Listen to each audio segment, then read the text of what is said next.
If you buy one house every year, after year 5, you just sell the one you bought 5 years ago, and now you make $100,000 a year forever. But I worry what happens when the market shifts dramatically, and a bunch of us start going bankrupt. My income has gone to almost nothing, but I also spend a ridiculous amount of money. What do you spend a month? $80K. $80K? Yeah. But here's the bigger reason why I don't care, because at any moment, I can make $1 million. In 5 years, you'll be the same person you are today, except for the books that you read and the people that you meet. But I would add a third thing is the events you go to. On average, every event I've gone to has made me millions of dollars. What was the lead up to wanting to leave BiggerPockets and all that? I love BiggerPockets, and it got me to where I am, but it also wasn't. Wealth builders, what's up today? I have got my favorite real estate investor of all time. And I'm not saying this because, you know, he's just sitting here, but he truly is. He's the guy who got me started in real estate investing. I know he's gotten many others started in real estate investing as well. Actually, back in 2014, I read his book, How to Buy Real Estate with No or Low Money Down, and that was the catalyst that allowed me to flip my first house. This man has now evolved since then from being the host of the BiggerPockets podcast to now being, I don't even know how many units he has. How many units you got now? 6,000? I think 10,669. I think that could be. That includes some self-storage though. 10,000 plus units. How much under management? About that, because we don't manage for other people. Right? Okay. So yeah, I mean it's 10,000. It's eight to 9. No, how much million? How many millions? Dollar is that? amount? Yeah. How many millions in real estate is that now? We'll be at $1 billion in a month. So. $1 billion of real estate in a month. Only like starting your syndication maybe like 3 years ago. 3.5, 4 years ago. 4 years ago. So $1 billion in 4 years. I've got none other than, I mean, he's already talking, so you already know. But he won the surprise. None other than Brandon Turner. What's up? That was the greatest introduction of all time. I love that. Thank you. Thank you. It was drawn out. You kind of blew it, and I cried a little bit. Yeah, it was beautiful. Yeah, no, but I've told you before, dude. You know, you definitely changed my path in my life, dude. And so it's so cool to come full circle now. You know, we're here in Vegas. You're keynoting WealthCon, and man, we're gonna have fun. Should be a good time. This airs after that, so we're just gonna go ahead and say it was the greatest keynote of all time. You gave the greatest keynote of all time. It was amazing. And everyone needs to go to the next WealthCon. I'm going to put that on my speaker reel now. That was greatest of all time. That's so good. So, dude, I mean, a lot of people already know who you are, but for those who don't, give them the 2-minute version of how Brandon got here. I am the poster child for the what can happen when you combine real estate investing with business and then social media. So today I'm kind of the three things combined. So like I said, I have all those units. I have a company called Open Door Capital. We may be rebranding that pretty soon to Better Life Capital, but as of now, it's still Open Door Capital. But I got started with a single family house back in 2007, bought it, fixed it up. And then I had this crazy idea. I could go travel to Europe for like a year if I wanted to and backpack and live off just the money if I sold that house. Yeah. So I sold that house, and then instead of going to Europe, I got married instead. And I took all the money. But it was a good trade. So I got married, and I found out like I made more off that one deal, like 25 grand, than I made from my entire, every bit of money I'd ever made combined up until that point. Yeah. And then more than I would have made if I would have just like gone into the workforce of a normal person. So I changed my entire life around, went into real estate. It's crazy. What year was that? 07-ish. Like so what? I mean, the market crashed after Market that. crash, yeah. So I remember, I remember watching TV. It was Halloween of 07, and like that's when things were falling apart. It's like Bear Stearns was right around then, and like Lehman Brothers, all that was happening then. And I was watching TV of the collapse of the world, and like there's trick or treaters like ringing the doorbell. My house was empty because I was selling it like that day, and I remember just thinking like, this has to close because the world is going to end tomorrow. And the world basically ended. Financial world ended like that day.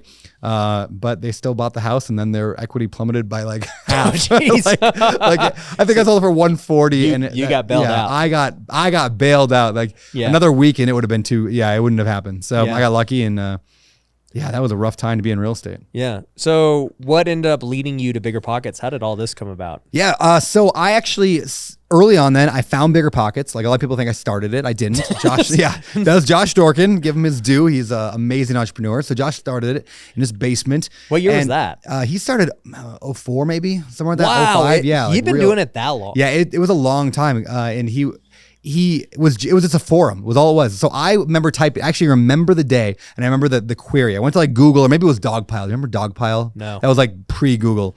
And I type in what to do when tenants don't pay rent, because my dad had given me a hard time. Like, hey, if they don't pay rent, you're going to lose everything. And being a landlord is a terrible idea. No one makes money that way. Yeah. So I Googled what to do when tenants don't pay rent. And I found this little forum called BiggerPockets. Yep. And I signed up, became a member. And then years went by, and I just kept asking questions. You can actually go back to look, because it's all public. Go back and look at my early questions on BP. Yeah. And it's like, hey, I'm trying to buy this house. What do I do? And it's all there. And so I just became a follower, became a fan of BiggerPockets, and then eventually I became friends with Josh Dorkin on Facebook. We became Facebook friends, and then he wrote, I'm looking for someone to help me edit some blog posts. And at that point I had kind of like level 1 financial freedom. I didn't have to have a job. Yeah. So I thought, well, I got some spare time. I'll edit. And editing turned into a podcast, and that turned into a job, and that turned into me being whatever I was there, VP of something. And well, so what year did you start working there as like the been editor? 2012. 2012, you were an editor. And I was a terrible editor. It was just like, he was like, do you know, like, I was like, I know how to edit stuff, and it's not true. I don't know the difference between there, and there. Didn't matter. So I never actually, this is interesting. There was never one job ever at BiggerPockets that I was good at. Like nothing I ever did there I was good Well, at. you were a good podcast host. Okay, maybe that was like that, but that was like an accident. It wasn't like ever a role I was supposed to do. It was just like, hey, Josh, we should do a podcast. And he's like, what's a podcast? And it was like, I don't know, so it's it like was a your radio idea. show. Yeah, though he will claim otherwise. And so we have competing stories on this. He says it was his idea. I think it was my idea. Memories are weird, right? But I'm going to hold my argument that it was my idea, and he made me like, this is actually one of the geniuses of Josh. We do a whole show on the genius of Josh, but Josh is a, what do you want to call him? A automatic no person. Like he will automatically say no to ideas and say no over and over until you are so forceful with them that it can get through that wall. I think people would say that's about me too. Yeah, it's such a valuable skill. I'm the opposite. You're like, hey, we should open a dog walking business for dogs with 3 legs. I'm like, that'll be so good. Let's do it. Like, no matter what the idea is, I want to do it. Having someone in your life that says, if you're that person, the yes guy, have a no person, game changing. Especially a spouse. It's a great way to pair off with a spouse, is have one person be more of a yes and one more of a no. Yeah. That's funny. Yeah. So we'll go with your story. All right. You tell him, you're It's like, the true bro, one. we got to do this. He's like, no. Then at some point it starts. What year did it start? Yeah. Oh, I think it was 12. I think it was because I was in it for 10 years roughly, and I left right at the end of 21. So Okay. yeah. So you started in 2012. You guys obviously don't really know what you're doing. Yeah. Podcasting isn't really a thing. Yeah. I had a goal. I want to be a top 100 business podcast within 3 years. I wrote that goal down. And then like The competition wasn't fierce. it wasn't fierce, but I thought it was going to be. I didn't know what we had. I didn't because I mean, BiggerPockets had an email list of 100,000 people at the time, which I didn't realize that was more than most people had on an email list back then. And so just broadcasting it to the 100,000 people made us the top 10 business podcast, and it never left top 10 in 9 years. Wow. So it just we got in and we rode that wave. I remember telling Josh though, like the day one was like, hey, we missed the glory days of podcasting, but at least we can get this like the tail end of it. Like I literally thought podcasting had crested and was over, and I didn't realize that it was just starting. That's Makes me wonder crazy. today, are we at the peak today, or is it just starting? I think we're just starting. I do too. Personally, yeah, like Now I look do. at this now and I'm like, I have to double down even harder on podcasts because that's the future. Yeah, I But then, agree. like to your point, 2012, we're like, dude, podcasting, we missed it. Isn't that funny? But But yeah, never count yourself out, right? Like you never know. Well, I'll tell you. So to give the story of how I found you, I'm sitting there in 2014 on my 1-year anniversary with Mindy. We just got married. We're in New Orleans, and I see this commercial about you can buy houses with no money, and I'm like, bull crap, this is a scam. So I literally search on Google like you, and I was like, can you really buy houses with no money? And guess what pops up? BiggerPockets forums. So they pop up. So BiggerPockets SEO was on. Yeah, point. it was so good. It still is. Like it's ridiculous. Just on point. And I see these forums and they're like, well, yeah, you could do wholesaling. You could do private lending, hard. I'm like, what are these things? So I go on the website, and then like, I randomly search. I'm like, is BiggerPockets a scam? Like, I don't know what's a scam or not. And they're like, oh no, it's the place where you can learn for free and it's awesome. I'm like, okay. And so I just start playing with the site, and I think your book had just like come out. So it was like featured, and I was like, how to buy a house? No, that's exactly what I'm looking for. Like, let's buy it. So I buy it on the trip. I read it in a day and just crush through it. I'm like, oh, I get it. Okay. And I remember telling my wife, I was like, I'm going to flip houses. Like, I know how to do this now. Like, I've always known how to find deals and hustle and sell, but I never understood the money part. And that's what held me back forever. Yeah. Wealth builders, if you are trying to grow your real estate investing business, then you need to join us at Wealthy Investor. If you have no idea what Wealthy Investor is, it is our coaching program and community. We have helped thousands of students worldwide grow their business. Now, it doesn't matter if you're just getting started and you're trying to get that first deal. We can help you do that. If you're trying to scale your business and go from a few deals a year to a few deals a month, or even 7 figures a year, we can help you do that too. In fact, last year alone, we had over 30 students do over $1 million in revenue. And I'd love for you to be the next one. So it's pretty simple. If you're trying to grow your business and wholesale more homes or flip more homes or buy more rental properties, then you need to go to wealthyinvestor.com and book a free call with our team. It's super simple. We'll go on a strategy call with you and figure out how we can help you grow according to your needs. So all you got to do is go to wealthyinvestor.com, book the free call with the team, and we'll see you there. So anyways, during that time, I also realized you had a podcast. I didn't even know. I don't think the podcast in 2014 was like, people didn't, honestly, I didn't even know what a podcast was.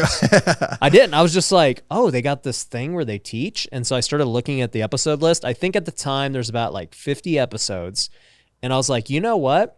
I was flipping couches. Yep. I was like, I'm just going to listen to all of them.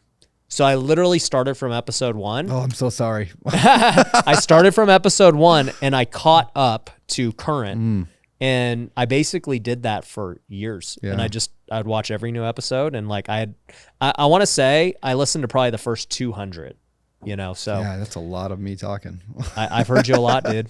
But that was my education while I was flipping houses. I was like, oh, okay, this guy does that. Yeah. Right. Were you doing your own work at the beginning? I don't remember. No, I never did. Okay. No, I still don't know how to do anything. Yeah. Not like I know from the podcast you used to do all your own work. Yeah, it's a curse to know how you. I've told the story before, but I mean I did everything at the beginning, and I slowly got myself out of it. But I just kept pulled back into it again because I was good at it. So I'd get sucked back in, like, oh, that contractor wants $2,500 for that. It'll take me 3 hours. I'll go do it. Right.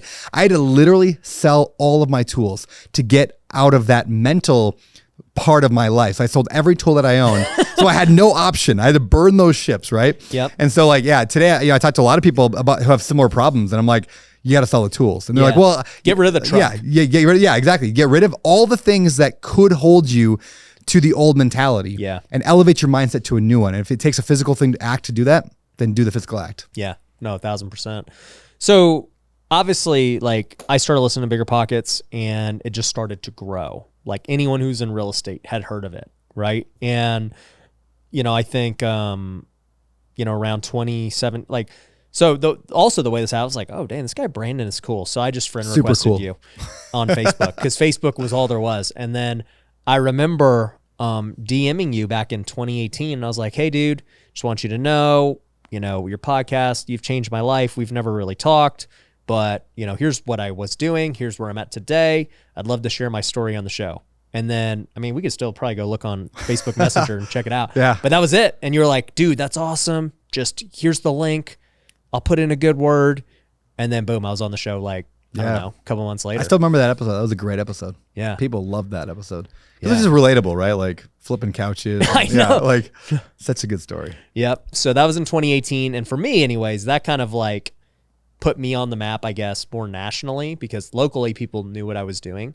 But then the next year, I went to Maui to see you. Yep. You started this Maui Mastermind thing. Yeah, the real estate mastermind out there. It was. It's been a few years now. 2019 was the first year you did it. Yep. Yeah, you were in the founding class of that one. The founding class. What made you want to do that? What was it? Oh, it's funny actually. This is a great story. So you remember the dinner we did, right? Caveat dinner. Yep.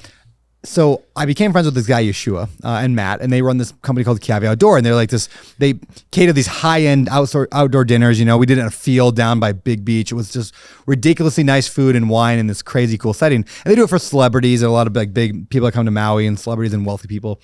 And so I saw one of these dinners and I asked him once like how much a dinner would cost when I became friends with him. And he's like, yeah, it's like 15 or 20 grand. And I was like, how could I ever afford 15 or 20 grand? And I was like, well, what if I had 20 people come to Maui and subsidize my dinner. That's literally how the real estate mastermind there started. And you were part of my test group. So thank you.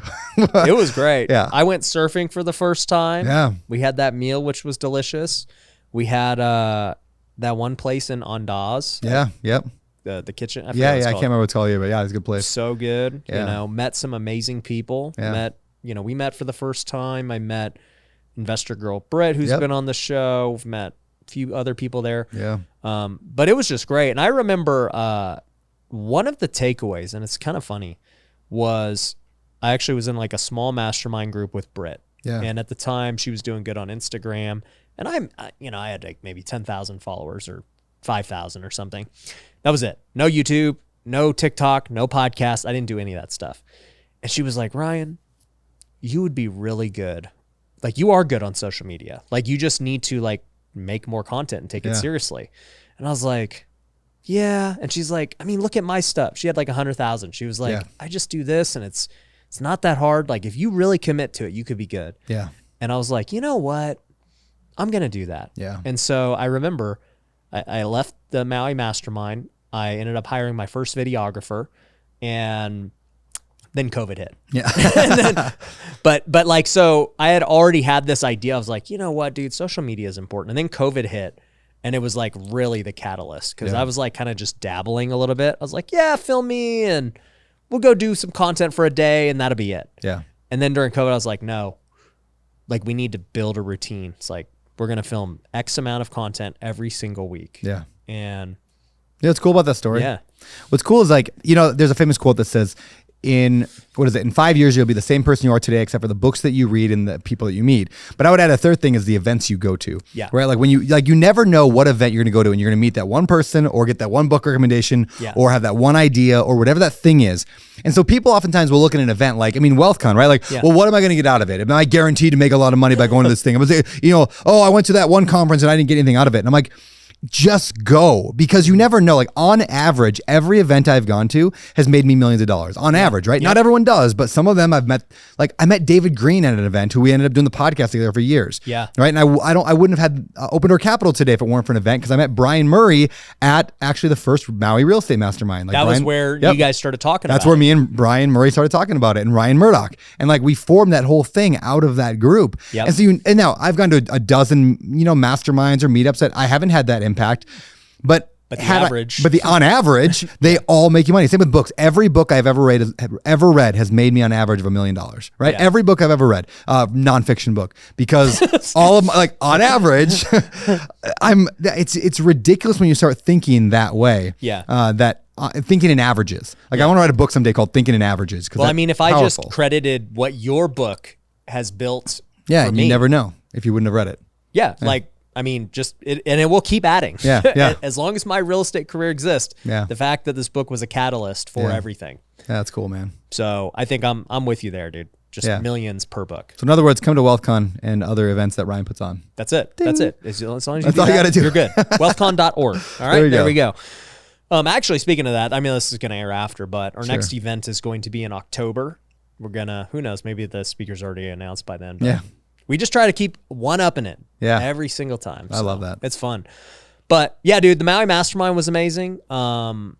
Just great relationships, people. I ended up going back to Maui a couple years later, and, we all met up again and had a good time. And, now we're full circle here in Vegas, and it's great. Maui has a magical vibe to it. Like when I first went out there, I went on vacation to Hawaii a number of times, and it was the only place on earth I'd ever been anywhere that I didn't want to leave. Like, at the end of the trip, like, I went for a month and I was like, I'm still not ready to leave. And I went for 3 months and I was like, I don't want to leave. So I buy a house there, and like, my life transformed. And I don't like to be like, I want to be like Paul, right? Like, he was like, I'm from the Bible, right? Like, I've learned to be content in all circumstances. Okay, I was fine in Western Washington in the rain, where it rained 300 days a year. But I am definitively happier living in Maui. And so my encouragement to people is, like, if you don't love where you live, you're not tied there. Like, this is not, 1622 anymore. Like, we can get and leave, we can drive and we can move, and you'll be fine. And like, the extra energy from living in a cool place,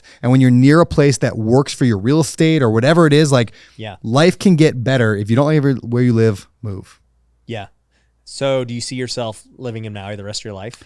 I think I'll always have a house in Maui. I don't know if I'll always live there. I think I will, but I don't know. Where else would be on a contender list? That's a great question. I have a house in Idaho as well, northern Idaho. Okay. And it's like in the mountains, and it's a different vibe. It's a different vibe. I love that vibe as well. Yeah. But I think I think if I was to not live in Maui, I probably would live like out of the country for a while. Yeah. Like I could see myself, living in Italy for a while. Something cool. Yeah. Or Scotland I went to Scotland last year, and it was the coolest place I've ever been. It's like living in Harry Potter. It was like it was magical. Yeah, I've seen the castles. Yeah, and stuff. It's magical. Everything about Scotland was unreal. I was gonna go back again this I think October maybe, but haven't booked the tickets yet. But I think I'm going. Yeah, I'm with you on that. So obviously I love Hawaii. We've gone many times, and I've been looking for a second home. Yeah. Every time I go to Hawaii, I'm just like looking and looking. Yeah. And I'm like, dude, one of the hard parts about Hawaii is it's so far behind.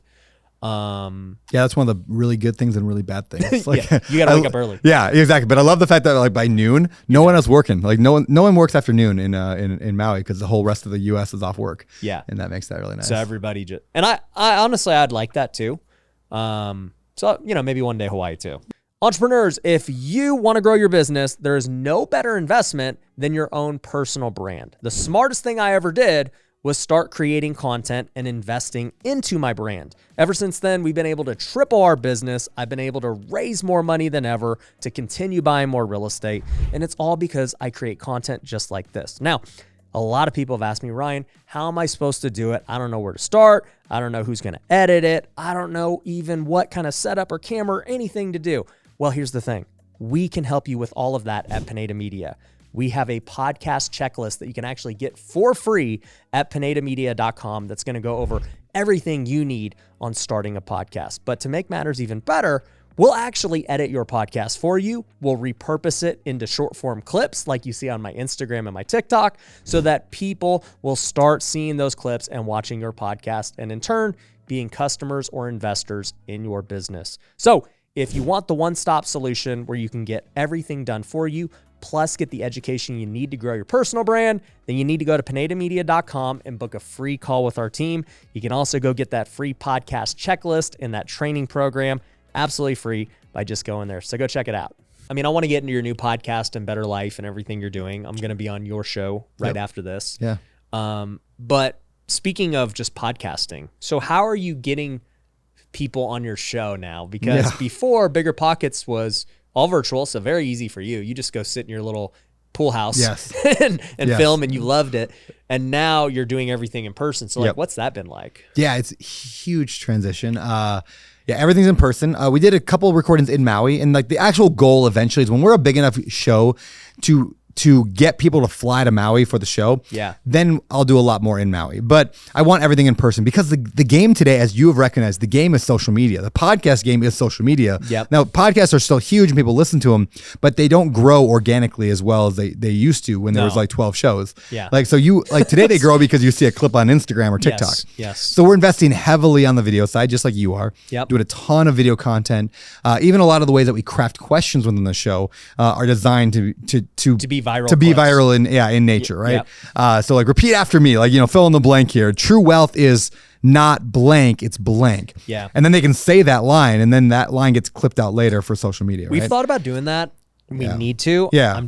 We just started playing with it. Yeah, it's good. Yeah, and I don't know if it's gonna work, but in theory it sounds really good. Because the problem with podcasting for social media, of course, is you don't get the hooks in there. Like you don't get like the reason like a good video, it's like, hey, there's 3 things that made me a millionaire. The 4th thing almost bankrupted me. What this video, I'm going to share what those 3 things are and make sure you don't do the 4th. Like that's a great hook, right? But you never think of that way when you're on a podcast. And so it's kind of a way to meld the 2 together. So one thing I thought about too, and you could use it. We haven't done it once again, but if you have a really good clip that needs a new intro, just film an intro for it. No, that's a good idea. Yeah. That's a really good idea. And it doesn't have to be like the same close. Just be like, whatever, you make your hook and then it hops into the clip. That's not a bad idea. You even could just do the same clothes. I've even thought about just always wearing the same outfit every time. Steve Jobs. You just never know. It's like I could film those things anytime. But so my hair gives me away. It kind of does. There's filters. I could change that color. So definitely harder to get guests in terms of like trying to get like how do I land a huge guest, right? If I don't have a pre-existing relationship, it's hard to get in the door. Yeah. I can say, hey, I used to have 100 million, 200 million downloads, whatever. I can say all those things. Yeah. It's not the same as what do I have now. So on one hand, there's that. The other hand, it's like this, and this applies to everybody in any business whatsoever. I am building the podcast for what it's going to be 10 years from now, not for what it is today. Yeah. So like, who cares if I don't get Patrick Bet-David or Elon Musk on an episode right now, or David Goggins, right? I love those dudes. But first of all, they're not going to change the game. Like, let's say I landed Elon Musk, right? Probably the hardest guy to get on a podcast in the world. Yeah. If I got him, okay, I'd get a ton of downloads. I get 100,000 downloads of that episode. Whoa. Next week, when I'm back to the same number. Yeah, Like, it's like one guest doesn't change the game. Just like one house flip doesn't change the game. Just like one rental property doesn't. What changes it is the system. Consistency and improvement and continual improvement. So all I really care about is consistency. I'll never miss a week. The show always gets better every single week. Yeah. That's what the goal is, right? So that just applies to anything in life. Is like, don't get caught up in like that flip, or you really trying to put together a deal and the deal fell apart. You feel so sad. Like, who cares? It's not the deal. It's the system. So, I mean, what has it been like? I mean, you were the host of one of the most successful podcasts ever. Yeah. For 10 years. Yeah. And now you're out on your own. And you obviously have still a great following. It's not like you I wasn't starting at zero. Went into obscurity. Yeah. So like, how is it now starting over essentially, but still having like a foundation? Yeah. I mean, definitely easier this time around. Yeah. Right. And just the things that I know, like how to talk on a podcast, how to interview, like those things, you don't lose those, right? Nobody can take away your experience. And so that has been nice. We've scaled faster. I don't know our numbers though. And this is interesting. I heard this study recently, which talked about kids that like to draw. They took a bunch of kids who like to draw and they put them in like a psychological study where they started giving them all these gold stickers every time they drew a little picture. Yeah. And then they stopped giving them the stickers. And what happened is all the kids in this like control group that they stopped giving the stickers to, they all stopped the love of drawing. None of them like to draw anymore. Wow. Because when you give like these like rewards, this dopamine of like, it takes away intrinsic motivation and it makes extrinsic, is that the word? It makes an outside reward. And that happens with social media all the time. It's like, I'm so obsessed with the like and the comments and how many do I get and how many people did it reach. Now, I still see everything that goes on my social media. But with the podcast, I made a deliberate choice up front is I never want to know the numbers that I'm getting. I don't want to know which episode does well, which doesn't. Now, my team who's smart and they do the math and all that, they know, I'm sure. But I don't want it to affect me and my thoughts. So, my vibes. Yeah, I want to treat every show like it could be the biggest show of all time. And I want to treat when I meet the people in the future, I'm like, I don't know. Did your show do well or not? I don't know. But we had a good talk. Well, I can tell you, your next show that you're about to film will be the biggest of all time. It better be. Yeah, so that I can tell you for sure. No, we put in a fun little thing. You'll see it when we film later. And this hasn't fully worked out the way I want it to yet, but I think it's a good in theory thing. Is we have an ad in the podcast. We have a couple ads in the podcast, but we actually donate 100% of the ad revenue from the show, not just profit, but all the revenue from that show go directly to the charity of the guests choosing. I love that. Right? So that way the guest, and then because we do the dynamic kind of pricing on the ads, like we can charge more. They have incentive. Like you have incentive to blow that show up because your charity gets paid the more people listen to my show, which is, I think, a really cool idea. Again, I haven't had any guests that are mad. I mean, I've had some big, Cody Sanchez been on, John Gordon, Erwin McManus, but I haven't had, David Goggins yet. So what happens when a guy like that, with 20 million followers, like start sharing it? Like, will it work? I don't know, but it's good theory. So how are you getting ad revenue? Where are you hosting it? Do you have a publisher or anything? Not really. We're just doing it all in-house right now. Every ad has simply been one of my companies that's been sponsoring it, which is why it's really easy. Cool. The more ad revenue or downloads, the more I'll just pay Better Life. So Better Life is all a charity anyway. That's my whole nonprofit arm, or will be a nonprofit technically. It's still technically an LLC, but it will be by the end of the year. And that's what's happening with Wealthy Kingdom right now. Oh, is it? Yeah. Yeah, we're in the process of becoming a nonprofit. And they're like, you can say you're profit or nonprofit pending. Yeah. Okay. That's what we are. We're nonprofit pending. There you go. Yeah. That's a good phrase. Because and I mean, we do a whole show someday on that, but just this idea of like capitalism fueled charity, or like how can people who are good at business, like us, that we've done this, we've built machines and businesses before, how can we take that and apply it to not necessarily like taking over charity? I don't want to go and run, Operation Underground Railroad. Like that's not my skill set necessarily, but how do I go and make a stupid amount of money in business? 'Cause that's what I'm good at, and then dump it into charity. Right. And I think I love that model. Yeah. And I love it. that's my whole life is now, is basically that. No, I love it, dude. And I want to talk a lot about Better Life here later on the show, but let's talk about the transition from BiggerPockets to Better Life. Because, you know, out of nowhere, you kind of just like, we're done. Yeah. And you left the show. And then I said you didn't go into obscurity, but I disappeared for a little while. You kind of did. Yeah. And so, you know, then you come out with Better Life and everything else. So like, what was the lead up to wanting to leave BiggerPockets and all that? Yeah, it's a great question. So BP, I still love BiggerPockets. I still own part of the company. I got equity there. I love BiggerPockets, and it got me to where I am.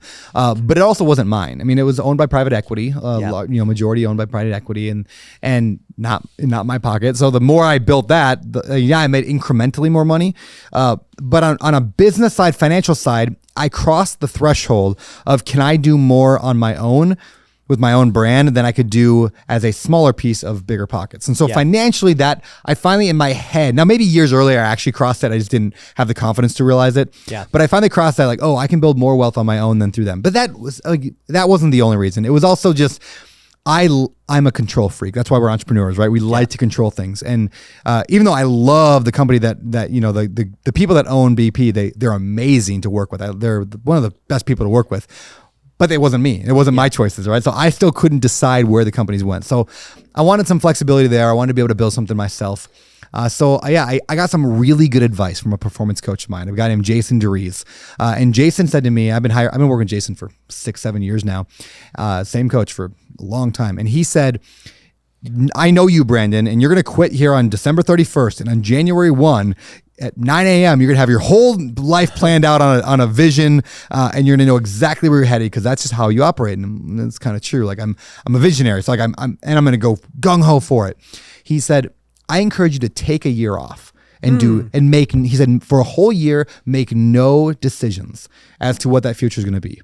And that was probably the best advice I could have got, because I would have jumped right into something else. I mean, I had a million ideas, right? You can't stop the ideas, but I just would not commit or decide on anything. I had conversations with people. Could we start this? Should I build a mastermind? Should I, whatever? And so I had all these ideas, but I would not decide or commit. And that's where halfway through the year, I met Tim Tebow at a conference at the Wellspring. And I met Tim Tebow, and he was talking. And that day I went from, like, that morning I was shopping for private jets, because I knew I was going to launch something. I knew it was going to be successful. I knew I was going to have some kind of group, mastermind, course, something. And I'm sure it's going to make a ton of money. So I'm shopping for private jets. I'm having a conversation with a jet broker like that morning. And then I have a buddy, his name is Ben Humble. Shout out to Ben. And Ben's like, so what are you going to give back to the kingdom? You know, what are you going to give back to God out of this? And I'm like, oh, I'm going to give away 10% of profits from that thing right away. He's like, all right, that's cool. He's like, what do you want to eventually do? Like, what would be a good point to get to eventually? I'm like, it'd be cool if someday like 50% of all profits go to charity. And he goes, why not from day one? And I was like, shut up. Like, no, I'm not going to do that. And after a half-hour conversation about it, I realized he's right. I said, okay, I don't need them. Open Door Capital will likely make me a billionaire. It sounds absurd to say out loud, but like, I own a company that already owns $1 billion. We're going to buy 10 billion. That goes up to 15 billion. We sell off. Investors get 70-80% of it. And I'm left with $1 billion. So what do I need like 100% of that new company for? So I said, you're right, 50%. And then I heard Tim talk, and I got done, just crying. Everyone in the room was like ugly crying, like snot crying. And I was like, I don't need any of it. I was like, what if I just built the whole thing? What if I built the whole thing for charity? So that's what we did. We launched as a basically a nonprofit. And so we're up to, 1,000 paid members now, something like that, $300 a month. The goal is 10,000. The numbers get crazy, because it's like, if I had 10,000 people, which I'll have again in 3 years, our goal is 10,000 people at an average of $500 a month. We'll have a higher tier and a lower tier. Right now we just have 300. So at average of $500 a month, 10,000 people ends up being $60 million a year in revenue. And I think I can run that whole thing on less than 10 million a year easily. That's $50 million a year to fight human trafficking. So all that money is going to fight human trafficking. We'll have a board that figures out where it all goes. That's just 10,000 people. And then in addition now, so once I made the decision, I realized also that was probably the smartest financial business decision I could have ever made. Because if I can get 10,000 people to be in a tribe, how many of them are going to invest in Open Door Capital? How many of them are going to partner in other? It's already come true. I mean, so much has come out of it. So that's that idea of capitalism field charity. So so now Better Life is cranking. We want 10,000 people in it, and It's a what we call an accountability mastermind. So you get a pod, you have accountability, you have very heavy like goal setting. Almost reminds me of like an EOS for your personal life. Got it. Where it's like these are your annual goals, your quarterly goals, your weekly rhythms, your habits, your actions, your constraints. What are you not going to do? And then you have an accountability group that holds you to it. So that's the Better Life Tribe. I love it, dude. So a few things about that. I mean, number one, I love where your heart's at. Thanks, man. It's just, you know, like the amount of opportunities, like what you're saying with capitalism and charity coming together, like that's kind of where I felt God leading me for the past year. And, you know, for us with what we're doing at Wealthy Kingdom, I mean, obviously it's for Christian entrepreneurs, and we're trying to start Bible studies and, you know, discipleship groups. And so it's very Christian focused. You know, like we don't have like a monetary goal. I'm just like, let's just launch hundreds of Bible studies. Yeah. Like that's my main objective. And then whatever happens from that happens from that. What, That's like, cool. you know, like let's first build that, and then, you know, whatever income and everything else comes in, then we'll start the next things and the next things. And, you know, I actually had this vision, much like you, we think crazy because that's just the only way to think if you want to do big things. But I had this vision. I was like, you know what? And maybe Wealthy Kingdom and Better Life will partner on it. I was like, man, I've been thinking about the second home, just like you've been thinking with private jets. Yep. And I'm like, you know, going through this process of looking at all these different golf course communities and stuff. And then I was thinking about this retreat that I go on every single year called Wild at Heart. And, you know, Is that John Eldredge thing? Oh, no way you go to that? Well, they started one based on the book. So it's not his. Okay, but like, so there's like 200 men that go. Dude, that's awesome. You can do whatever you can go shooting, hiking, you know, ATVs, golf, you know, whatever, right? And you're just with other men and everything. So I've gone like 5 years in a row. Wow. And I was like, man, there's no like retreat center for like Christians to do stuff like that. There's no retreat center for, you know, couples to go to, like, you know, all these crazy things. I was like, what if I just combine both of those? What if, to your point of like having something that makes money fund the other thing, what if I started my own golf community? Yeah. You know, sold off the land, developed it, built this sick thing. And obviously that sustains itself, and you use profits from that to go fund this retreat center that's next door. Yeah. And, you know, just go buy some cheap land in freaking Colorado or Idaho or Montana, whatever, and just build out this crazy sick, cool place. Yeah, that's really neat. Because I was like, I would buy there. Yeah. You know, how many wealthy Christians would go buy, you know, to have a second home in something like that? You know, you're around other wealthy Christians. Yeah. And then, you know, you're doing something big. So like that's that's cool. one crazy idea. Yeah, I like that a lot. Yeah, I think there's a I don't want to call it a vision yet because it's not that solid yet, but I have this inkling of an idea, and maybe this is where Wealthy Kingdom ends up. You know, maybe we work on this. Is like, how can we train people to build businesses that they then give away or they donate? Like, for example, let's say I'm going to train you how to make $1 million a year in a business. Like, I can teach you how to do that. But you got to promise, so you got to, you know, sign a pledge that you're going to build another business. Once you're good at that one, you're going to build a second business eventually, and that one 100% of it goes away to charity. It's almost like Tom Shoes model, right? Where it's like, you know, buy a pair of shoes, they donate a pair of shoes. It's like, I'm going to teach you to build $1 million business, but then you have to pledge to build another business someday that all profits go to charity. And imagine if people just did that. Like now we are giving people jobs, we're helping people, the economy, all that good stuff. But all the profits is sent to charity. I'm playing with that idea right now. What would that look like? Just have an army of Christian entrepreneurs out there just making an impact in the world. I love it. So what made you pick human trafficking? You know, it was literally for years I'd always like, I mean, there's a lot of things that you could say break my heart, right? I mean, like, yes, it's sad when kids don't have enough food or education or whatever, right? But for years I was praying that God would like reveal like something that would like truly like break my heart. Like that would be like, oh, that's my thing. Kind of like when I was shopping for a house, when I moved to Hawaii. Yeah. I looked at a ton of properties, a ton of houses, like all over Oahu. Couldn't find anything there for, months I was there looking. Couldn't find a single thing. And then I but I had a really like clear idea of like kind of what felt right. Yeah. Anyway, so then I went over to Maui, and an hour into my flight, I landed, my daughter fell asleep in the car. We were driving around. I saw an open house sign.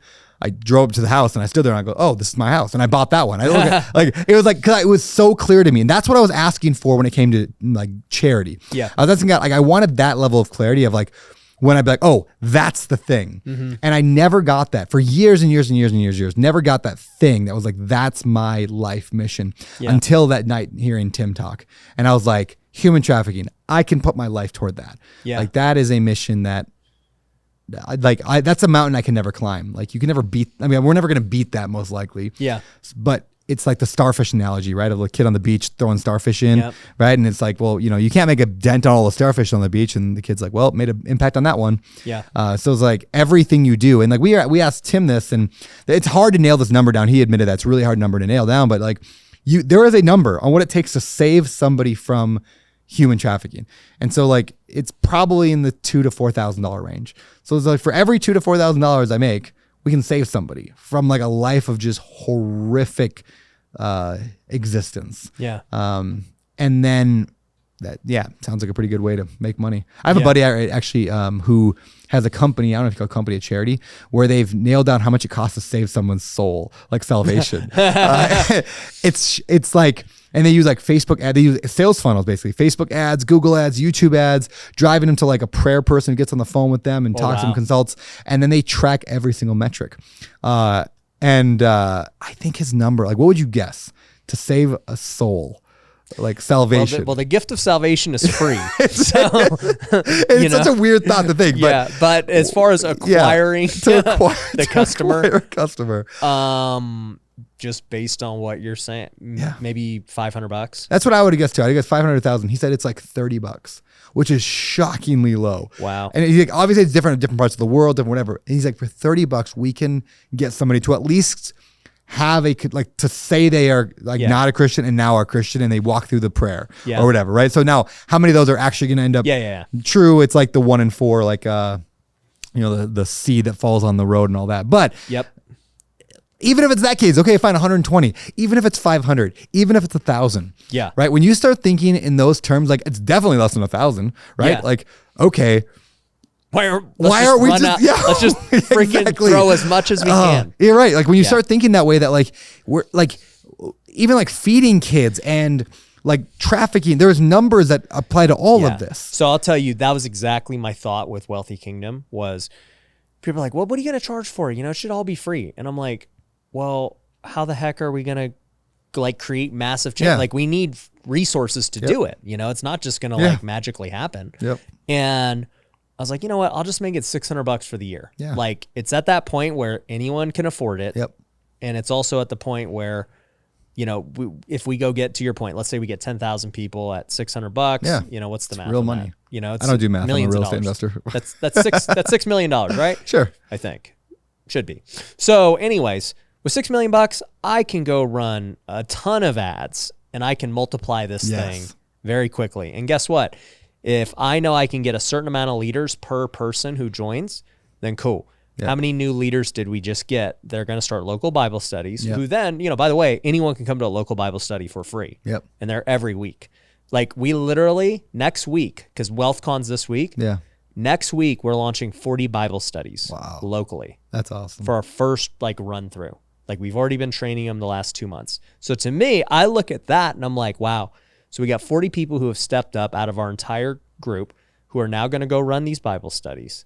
And, you know, how many people will attend? Well, let's just say 10 people attend, right? They invite their friends invite their friends. Boom. Now we have 400 people gathering locally. And then guess what happens? Multiplication starts to happen, right? And then it's like, this could easily be tens of thousands, like within a couple of years, just due to multiplication. And I'm like, that's where it's at. Like, we just need to acquire as many people in as possible. And then to me, it's like, it's not a direct, you know, salvation, like how he was measuring, but it's like, I know if we got tens of thousands of people coming through local Bible studies, lives are being changed. People are going to get saved. And it's going to be, to me anyways, like I know your heart's for human trafficking. My heart really is for the entrepreneur. And that's why I created The Wealthy Way, because it was like, man, all these guys and women, they're pursuing this thing of money, and it's great.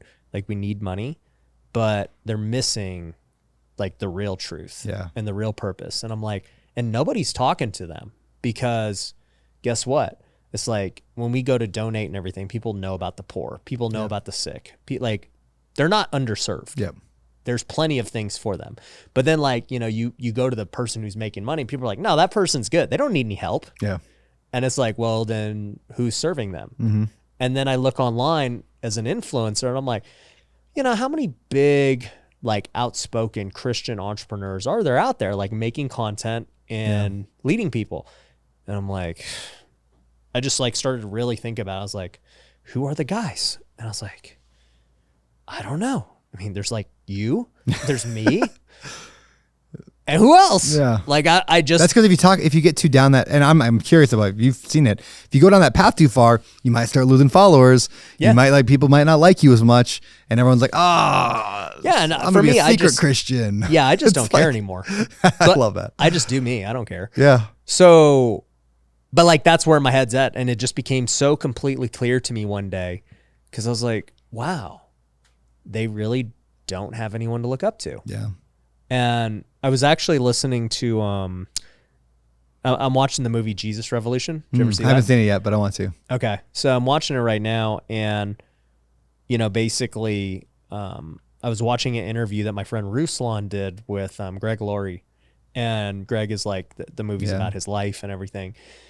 And Ruslan was like, Greg was like, man, Ruslan asked him, how did you get the movie funded by Lionsgate and these big companies? Like, they never fund Christian movies. Yeah. He's like, honestly, I think Lionsgate just looked at it from the perspective of business, and they were like, well, this is an underserved audience. There's 1 billion Christians, and yet no movies are made for them. Yep. And I was like, wow, yeah, that's true. There are no they're all just like very poorly produced films. Yeah, they're all generally terrible. Yeah. Well, that's where like the what is that? The Chosen. Yeah. You watch The Chosen yet? Chosen's great. Yeah, like really good acting and filming and storytelling and all that, and like all of a sudden millions of people are watching it. Like, Exactly. maybe 'cause hundreds of millions. They just took normal business and how you're supposed to do things. But, the studio, Hollywood has its own issues. Yeah, so yeah. like, we're not even going into Hollywood, but just like nobody wanted to step up and do it. And that's how I look at it. I'm like, man, nobody's stepping up for the entrepreneurs. Everybody's stepping up for the poor and everyone else. But like, this audience, you think they don't need anything because they're doing well in business, but they need it more. Like it's harder for the rich man to go through the eye of a needle. Yeah. Here's an interesting question to throw at you. This is now my podcast. Do you feel like, as the CEO of a company, and there's kind of a leading question, because I will admit I feel this way sometimes. Like there's nobody, like we don't, like they say it's lonely at the top, right? In other words, like there's not a lot of people that want to serve us either. And I'm not asking for people's pity or anything like that, but like they're like, where I have my team and I'm always pouring into my team constantly, right? Like my buddy Alex said, he's like, I realized the other day, like you have a lot of fans. You don't have any friends, Brandon. And I was like, dang. I have friends. And he's like, you have a lot of people who work for you that are your friends. But do you feel that way ever? Like, and if not, how have you overcome that? And if so, what do you do about it? So this actually was the reason I started Wealthy Kingdom. So I've been having a Bible study here at my office for 5 years. And to your point, actually, I'll take a step back. So I joined a group called YPO, which is a massive like entrepreneur group worldwide. And they have these things called forums, just like what you have with Better Life. And, the people in the forums, they're all super successful CEOs. And so they go through the problems that you're talking about. And one thing that I found was that they just never had anything like that, right? Like the forum is the first time they've ever had anyone they could lean on, that's a friend, that knows what they're going through and all this. When I came into forum, and I've had lots of conversations, and I can say some things, I can't say others, but one thing I was like, dude, I've been doing this for like 5 years. Like this is nothing new to me, being vulnerable and like sharing issues and, helping out. Like that's just normal. I've been doing it for 5 years. It's called Bible study. Yeah. And, I look at my life today and I look at all the problems and drama I've been through and everything. And I think back to, why have I been able to like still maintain a sense of peace and level-headedness and like joy? And, obviously it all comes from faith, but it's the accountability, it's the fellowship that we just literally have every week in there. And so even though those guys may not be on my level business wise, like I don't have issues business wise. Yeah. I have issues personally and spiritually. That's the core root of the issue. It's not like the business, struggling. That's the problem. Yeah. And so I think like for me, I have a lot of friends in that who are not, we have a lot of employees in there too, but like people that where they hold me accountable and, Yeah, that's a great point. I mean, that's kind of what, I don't want to say the church is meant for, but maybe it's a large piece of what the church is meant for is that community aspect. Oh, it is 1000%. Yeah. Do you find it, I find it difficult sometimes, and I'm working on this. I'm trying to get better at it, but like you and I can sit down, have a coffee and talk for 4 hours and have a great conversation because we have so much similar, right? Yep. And then I get in a group of like friends who are like, that are from church, and the guys like, they know nothing about it. Yeah, they don't care about real estate. Their biggest problem is that their boss made them work extra last night. Yeah. And it's like I'm like I can't even identify with that. So I've struggled having deep relationship with people that just don't understand my world. And I 100% agree because I will go to church too and like men's retreats and stuff, and like they have the dumbest complaints. Yeah. And I'm just like, guys, what are we? What are we really complaining about here? We're talking about freaking what this guy said on the news yesterday. Like, this is so, and you guys are getting so worked up over this. Like, you're wasting my time. Yeah. Okay. So yeah, I'm with you on that. But it goes back to, once again, why Wealthy Kingdom was needed and different was because everyone in our Bible study is an entrepreneur. So they all are very like-minded. We all want to grow. We want to grow in our business, our faith, our family. And we all understand the problems of business, and so we are all very like-minded. Yeah, they may not be at our level. Yeah, but they at least it's not even about the level. Yeah, you're right. It's just being like-minded. That's what it is. Yeah, it's like-minded, not same level. Yeah. So if you can get the best of both, you get like the Christian, the community aspect of it with people that are in your mindset. Yeah, we're all in business, but we share in fellowship and faith. That's cool. So that's why I knew it was so needed, and nobody was going to do it. Yep. Like there's like the Christian Business Network. I don't know if you've ever seen that. Yeah, I've seen it around, but I don't know. Yeah, like they've been around for a long time, but like the problem is they meet like once a month for like an hour. Yeah. And it's like more like a networking thing. Sure. You're not building relationships. Yep. And it's all like old people too.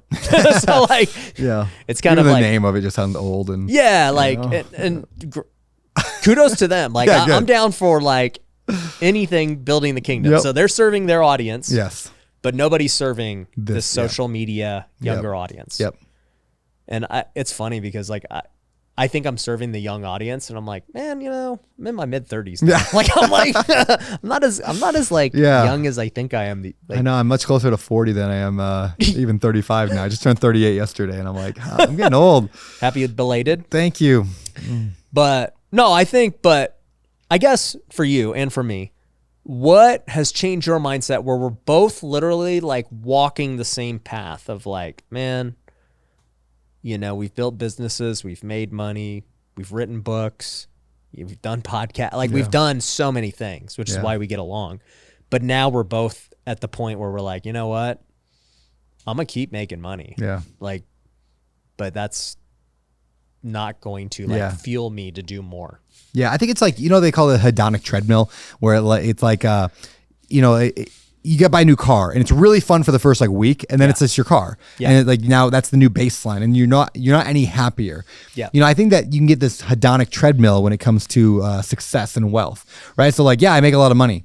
Okay, now what? Like I'm not any happier because of the money, right? Like I'm still chasing happiness, fulfillment, enjoyment, those things, but just making another $1 million isn't necessarily going to do it. No. Even giving away money is a huge boost, but even giving away money, you'll hit the hedonic treadmill. Yeah, 100%. Right? Yep. So instead, the way to avoid that, at least that I'm avoiding that, is by just building new businesses. So like, because then it's brand new, and it's like getting a new car every few years. Every year I start a new business, it feels like. Yep. And if that's the kingdom-minded stuff, then even better, because now I'm building businesses that are for the kingdom, or I'm going to help other people. Yeah. And so it's really a way for me to avoid or to work within the hedonic treadmill sort of framework and keep being challenged and happy. Yeah. I was just talking to a dude earlier about how I asked him the question how when in his life was he most happy? And his answer was, well, and he didn't even mean to go this deep, but it ended up being such a great statement. He said something like, the periods of my life that were the happiest were also the periods of the most stress in my life. And I'm like, maybe that's not a coincidence. Maybe that's a requirement, right? Like, because happiness comes from the grind or the struggle or achievement, right? If you achieve like, hey, I got the best parking spot in the parking lot today, like that's not like, that's not, done. Whatever. But if it's like, hey, I did this really, really hard thing and I didn't win at it for 5 years, and then the 6th year I won at it, that whole time can be looked at as a positive thing. It's happy because the struggle is what makes it happy. Mm-hmm. Yeah. No, I agree. I want to talk about your real estate portfolio, but I guess this is me asking you as a friend. One thing I've been struggling with and thinking about too is as my goals start to be more kingdom related. It's not like they weren't before, but it's just like it's now becoming a bigger part. You know, like you, I still want to start other businesses and do other things. And like one thing I look at like in different struggles I've had with partnerships and just different people, it's because they just weren't Christian. Yeah. And I think about that a lot now with partnerships. And I'm like, man, you know, the Bible talks about being equally yoked. Yep. And I'm like, and we apply that to marriage, but that's not what it was. We always apply it to marriage. Yep. That much, like, okay. Yeah, fine. Yeah. But now I look at it and I look at the problems I've had and I'm like, well, that's a very glaring problem. Yep. What do you think? I struggle with this one. Not all my business partners, in fact, I would say majority of them are not Christian. If I think through, majority of probably my partners are not Christian. Yeah. And I've thought about it. I had a pastor one time tell me, like my pastor, or at least it was assistant pastor, said he was teaching on the unequally yoked, and he's like, that was not just about marriages. Yeah. Like you should not have a business partner who is not a believer. And I was like, oh, I'm going to partner with the best person, you know? Yeah. So I guess here's where I'm at. Here's where I land with it. There are Christians who I've hired who have been terrible human beings and have been terrible to be in business with or partners with. Yep. I don't know if I've ever had a terrible Christian business partner, but I've had Christians I've hired that have just been not the right person or just low performers. People. Yeah, low performers. Yeah. There's been Christians who have stolen. There's been Christians who have done a lot of bad things. There's been non-Christians. There are in the Bible. Yeah, as there are in the Bible. Yeah. So I don't actually think the Christian thing makes it's definitely not a prerequisite for being a good person. So I lean more toward that as like, how do I find the best people possible? That said, I also recognize that every human, Christian or not, is flawed and has a likelihood of stealing from me, taking my company, bankrupting me, or whatever. Like there are bad people all over, and there's accidental bad and then purposefully bad. Yeah, they exist everywhere. So I care. I guess I've cared a lot more about that. The short answer is I care more about trying to protect myself from what's the worst that could happen should this person not be the person I think they are, Christian or not, and then making sure I vet the people as good as I possibly can. Yeah. But yeah, am I going to get to heaven and God's like, yeah, you shouldn't have worked with that guy. And I'm like, yeah, but we made $1 billion and gave it away to fight, human trafficking. It's like, okay, that's fine. Like, I feel like I can't imagine God being like, yeah, that was a bad move. In fact, he has brought me, I'm convinced of this, that like every partner I have like fell into my lap, Christian or not, have fallen in my lap at just the right time. I mean, just like random crazy stuff. Like I remember one time, this is not really a partner, but this was a team member employee when I was at BiggerPockets, is I said to a friend, I'm like, we just need like, because it was somebody doing the editing for the podcast, early on editing, or not editing, but like management of guests and all, like basically producer. And this one person at BiggerPockets was doing it, but she was doing like 10 different jobs. It was like her side hustle kind of helping with the podcast, and it was a mess. I said, we just need a full-time podcast producer, like somebody who's like from NPR that could just come and like take over and do like the right systems and stuff. And she laughed and she's like, we can't, we're BiggerPockets. We're not that big. We're never gonna get somebody from NPR to come over. And I go to my email like an hour later, and the subject line is NPR producer looking for a job. And I was like, come on. And then like my finance manager came when I said, we hired him actually, Kevin, big shout out to Kevin. My finance manager at Open Door Capital, I was complaining to Ryan, my partner, and I was like, we just need somebody to take over all the finances and the money, because it was early to the Open Door Capital, like the first month. And I'm like, we just can't keep track of all this stuff. And I go to my mailbox and there's a letter in there. And the first thing is like, hey, I'm Micah. I'm a local finance manager. I work at one of the hotels. I'm looking, I'm a huge fan of BiggerPockets, blah, blah, blah. It's like, I would love to come help take over anything you need help with for free. Like I just want to volunteer. And like, I didn't give him the job day one, right? I made him earn it. Yep. But like there, you can't tell me that those things are just pure coincidence. Like it was Right. like, and like a week later, a month later, sure, maybe coincidence, but day of both those. Yeah. And I don't know both their faith journeys, but I don't believe either of them were believers, at least at the time. Yeah. They both may be now. So again, maybe that was part of the reason. Yeah. So Yeah, I think long answer to a short question. yeah, it's a tough thing that I've asked well, not any pastor, but I've been asking it recently. Yeah. I don't know the right answer. One thing I have thought about, just like for anyone who's made it to this far, is like, there's definitely a difference between somebody who's like an investor or an employee versus like a true partner. Yes, agreed. So like investors, employees, no, we have lots of, non-believers and everything. Even if somebody's a partner, but they're like a small partner or a silent part, like, okay, but I think the moment you don't have full control, Yeah. and let's just say you guys are 50-50 or whatever the dynamic is, and you no longer have the ability to run it the way you see fit for the kingdom, I think that's a problem. Yeah. 100% agreed. I've got a buddy who had a three-way partnership. One of the guys got into like cocaine and hookers. Like, I mean, it was real bad. Yeah. It's like downhill. Yeah. And like just blew up his business. Like that's extreme, but it happens. But it also could have happened to a Christian just like it happened to a 100%. non-one. So But at least with one though, Yeah. like there's a higher authority to say, yes, correct. You're wrong. Yes. And you can appeal to that higher authority. You can appeal to a pastor or just Christian principles. But other guy who, it's like, Yeah. I mean, that's what I do now. Yeah, you do you. That's your new life. You go do your thing. Yeah, man, it's hard because it's like we want to believe the Bible and take it at face value and what it says. And then it's like, well, how do you practically do that in modern America 2023? Well, and what is a partner? And what is a partner? Yeah. And what is unequally yoked? And what exactly like do they mean by that? And like how and then you get people just like fitness, you have somebody saying that, the paleo is the best thing. Somebody else says that vegan is the best thing. And they all have science to back it up. You can get Christian theologians to tell you what you want to hear. 10 different things. And at the end of the day, we don't really know a lot of stuff. Yeah. So somebody can be like, yeah, actually unequally yoked. They were talking about the yoke that goes on an oxen, right? And an oxen, blah, blah, blah. And so what they're saying is they both had to pull at the same time. Yeah. So if you have a little bit more power, then therefore it's not, okay, that sounds good. Like, we're going to go with that one. So it's like, so there's so much, I mean, we could like. Yeah. Cause what if you do have a Christian, but they're new in their walk. You're not equally young. Yep. So it's got to be a new Christian or a 5-year Christian is all you. Yeah, you have to be a 5-year Christian. Oh, you have to go to Bible study twice a month in order to qualify to be a partner, not once a month. Like it's How do you guide that? So I generally this is a longer or a bigger topic, but like I want to always, even if I will 50-50 with someone, I'm not. This is going to sound maybe weird, especially my partners. Forgive me if I say something weird here. Yes, we're 50-50 partners on a lot of my businesses.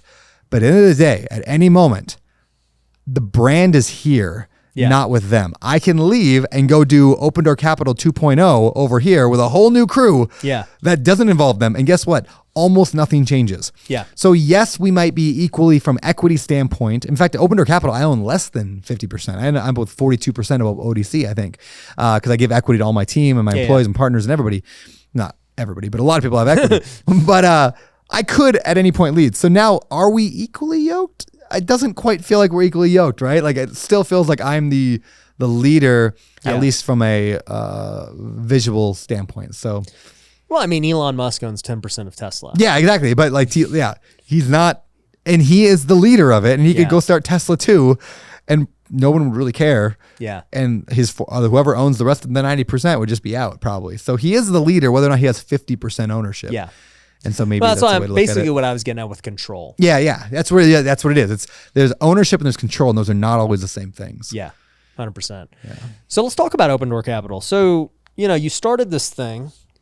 For all my business people, they're like, thank you. Yeah. Tell us about. Stop talking about church. Tell me about the 10,000 units in the billion. How did you do that? All right. For you guys, if you've made it this far, which you probably haven't, yeah. But anyways, for those of you who have, cool. So let's talk about this. I remember you starting this fund, right? Yeah. And I mean, I was at the Maui Mastermind where it was conceived. Yeah. And You were there for the conception of my baby. How's that feel? So This is going weird. All right, keep going. So I saw it, and you know, it's funny too. I forgot about this, but right before that mastermind, I actually read Brian Murray's book. Oh, really? Because I bought my first apartment. I bought Yeah. a 10 unit, and I read Brian's book because I didn't know anything about apartments, and I was like, oh, that was good. And then I met him I was like, wait, you're that guy who wrote the book? And he's like, yeah. Yeah. I was like, cool.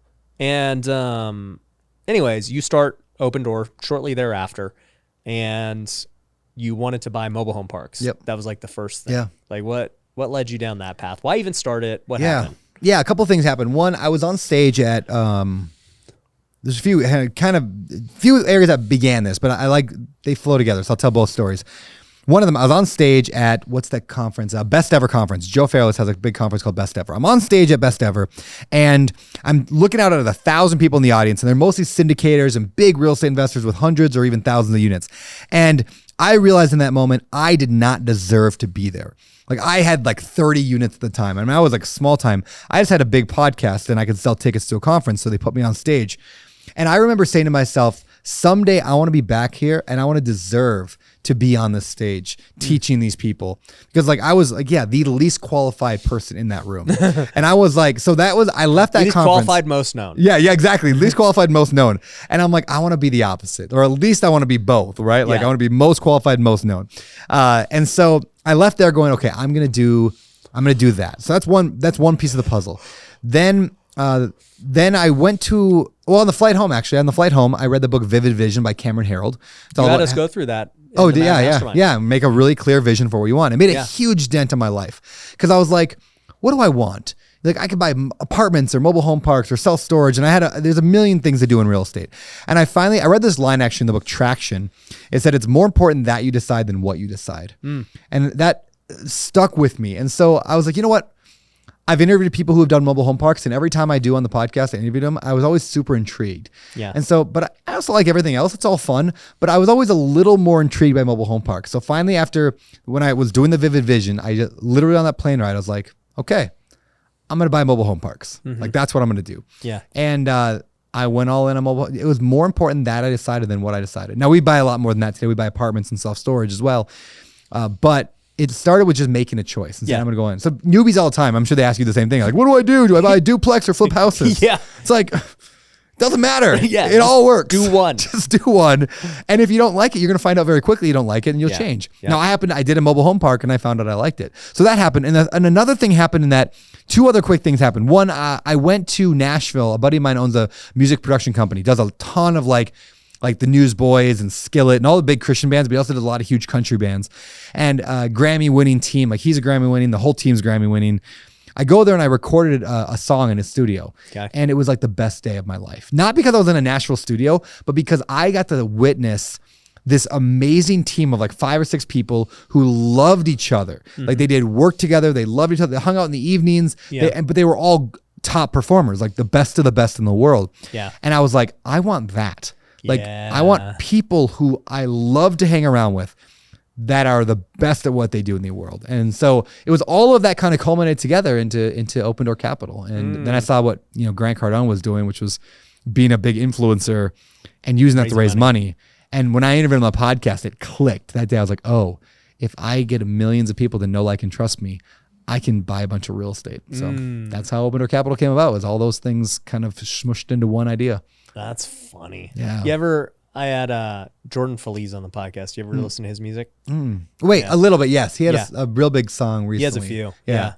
Good buddy of mine now. But that's cool. He was on the podcast a few months ago. We went in golf. So he lives in Nashville. That's why it made me think of it. Yeah, I'm sure he's worked with Seth. He's my buddy that's there. I'm sure he has. Worked with everyone. So speaking of that, okay, so you're running a thing from Cardone's playbook. Yeah. Right? And I've run some plays from Cardone's playbook too, because I mean the dude's been like you said. I mean, you want to have influence and buy real estate, he's the guy. Yeah, he did it better than anybody else. And I remember you interviewed him early on in the podcast. I remember watching one of the first ones. I'm like, who is this guy? And he was always just like super like brash and like just He's gotten more extreme. Yeah. As the Yeah. years We had him before he was really big. Yeah. He just come out with 10X rule. Yep. And, yeah. And I remember that's what it was. He was talking about the book. I bought the book. I was like, oh yeah, that was a good book. Yeah. And then, to see where he's taken his career. Yeah. Nuts.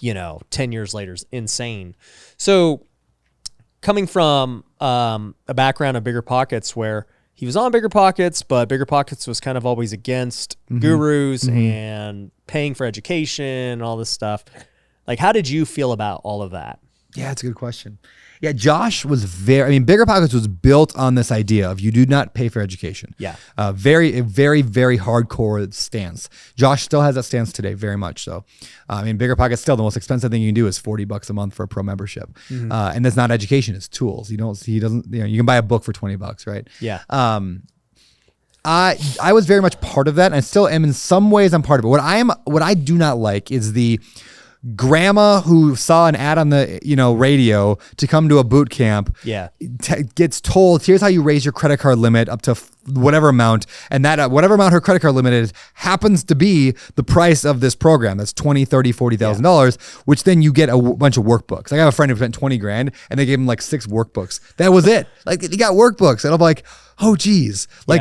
So that's what BiggerPockets was against. Now, I do believe that we have oftentimes in this world thrown the baby out with the bathwater, because I have seen firsthand people who have taken really high-end courses and classes and then killed it in it. The problem is, I believe that if you're able to succeed without a program, you could probably succeed with one. And if you're not going to succeed without one, you're probably not going to win with one. That said, if you are a person who would succeed with a program and you then do the right program, you can 10x your speed and your chance of success. It's like 1 in 4 people are probably good, like actually able to actually pull that off. Yeah. And find the right program for them. Right. So I'm all for it given those circumstances. So maybe the answer is like Oprah Winfrey has a really good rule of thumb where she once said that she always waits 24 hours before buying anything. Even as a billionaire, she said, I always wait before buying anything. And I kind of like that idea. It takes a little bit of the emotion out of it. Like, if you're going to sign up for something, I'm all for it. Just think about it a little bit. Make sure you know the person. Yeah. Make sure you have results. You've seen other people who have taken their stuff and done well. Then maybe it's fine. And so now, I've got we had the Maui Real Estate Mastermind. I've got a new thing that I'm going to do as like my first like high ticket thing, limited. I might do that, or I'm doing that. But just the general make grandma pay $50,000 to learn real estate, I'm just like, you just bankrupted grandma. Like, she can't afford that. Yeah. So it's funny because there was like this switch, when I was coming up, BiggerPockets was promoting that, and that was the thing, because there was no gurus today. Yeah. Like myself or you. Yep. Like, you're a guru now. Oh, right? I know, it's so sad. So it is what it is. It is what it is. But influencer. Yeah. I'm gonna go with that. Content creator. Who also has TikTok coaching. star. Yeah, we're gonna go with that. Right. We'll go with content creator who also has coaching. Yes. Right. That didn't exist. 10 years ago. Really, all it was what you said. It was these professional organizations that did, hundreds of millions in revenue. They had perfected the model to. They were so good. They still are. Yeah. Well, I think most of them aren't around anymore. Yeah, you're probably right. Actually, yeah, like I see a lot less ads for them these days. Well, the FTC shut them down. So, because I know many of them. Yeah. And I've actually had many. I don't even need to go down the hole. But anyway, so I think most of them are gone. Yeah. Right. And so all that remains are, from what I can see visually, like people like us who are like real estate investors. Yeah, like just guys who have built their own communities based on what they do. And that's just what I see now. Like I did a video where I was like, I just don't think the fake guru really exists anymore, because like I think it's so easy to spot and they just don't last. Yep. Like there might be somebody who's hot for a minute, but dude, to last for 10 plus years. Yeah. Shows like, it's not like you haven't made a mistake, but one or two. You're legitimate in that you just keep going and you keep, moving along. Myself as well. It's like, I'm going on my 4th year in the coaching program. We throw a wealth con every quarter. Yep. It's like, it's hard to fake that. Yep. And even with a guy like Cardone, who's kind of triggered this whole conversation, it's like, say what you want about the guy, but he's out there every day getting after it. And like, you can go find him. He's not hiding. Yep. He's not like behind the scenes. He's putting his face out there and like doing it. What I worry a little bit is, and this is not Cardone speaking of him specifically in any way, but I worry what happens when the market shifts dramatically and a bunch of us start going bankrupt. Like hopefully we don't ever, right? But like what happens when the market's not easy like it has been the last 10 years of just going, you know? Do we get more like, do we get more harassment as like, hey, you taught me how to do this and then you went bankrupt or whatever, like from, because there's a lot of people out there who will. I mean, that's how cycles go. We boom and bust. So it's just also recognizing like I'm not saying I will never make a mistake or that I'll always make money. I hope I will, but this is what's working for me right now. This is what has worked for me in the past, and this is what I think still works. And so take that if you want to use it, apply it, and hopefully it goes well, and hopefully we don't. I think like just being transparent is what does it. So like even for me, I've shared it many times. I'm like, you know, last year when the market shifted, I lost a lot of money on my house flips. It is what it is. But guess what? I've been doing it for the last 8-9 years, and the ups are way better than the downs. Like it's just that comes with it. I'm not gonna have a perfect game. You know, for 8 years flipping houses. Nor are you gonna have it perfect in multifamily or, you know, mobile homes. Like one deal's gonna go south, and it just is what it is. Like we have one deal right now that's like. Now we buy in funds, so thankfully it's balanced out by some really good ones. But like we have a deal right now that, and we just lose that property will never make us money, and it's from something we never could have seen before. Like the county council of the city that owns it just has a vendetta and hates that park, and they want to shut down. So they're changing rules and laws to shut down our property. And to take it from us. And we're like, the government is taking our property and not going to pay us. They're just going to not let us have it anymore because they're like, oh, they can afford it. And I'm like, oh, that's true, but I don't want like. It just sucks. And I'm like, well, you know what? You can't win every single one. No. You can't hit a home run every time. Yeah. So speaking of that, let's talk about just like raising capital and the environment. Like one struggle we've had. So we have Pineda Capital and we don't have nearly what you guys have. You know, it's not even close. So I'm super like inspired by what you're doing. I'm always watching too. And I'm like, man, how is Brandon raising so much money right now? How is he getting these deals? Because like we're looking at deals, it's hard, but like penciling the deals with the higher rates is like, I'm like, dude, nothing's a deal. It's very, very, very difficult right now. We just landed a huge deal. I mean, it was a $120 million portfolio. We got that, but we assumed the financing. So we got like 3.8% interest financing on it, which is crazy low. In this time. But yeah, it's incredibly hard to find deals right now. There's still some stuff. Mobile home park space, we can still survive a little bit. We're getting some self-storage that we're making some money on. The key for us is to find deals. Then I'll talk about raising capital. That's a whole different thing.